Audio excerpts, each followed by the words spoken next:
Now we're gonna show you how to make Lao style ribs. Why are you wearing that? This is what Dad always wears when he's Lao. He's always Lao. You guys ready?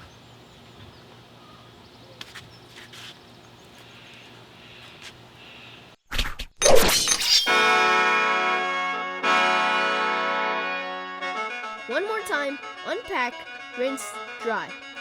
This time we will start with portioning the ribs by slicing. Now, this is what we're going to use to add some flavor. Salt, pepper, brown sugar, oyster sauce, soy sauce, sesame oil, fresh minced garlic,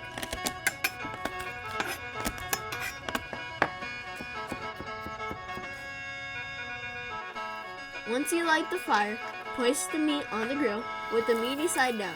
If the fire flares up, don't worry. Just move the rib away from that area.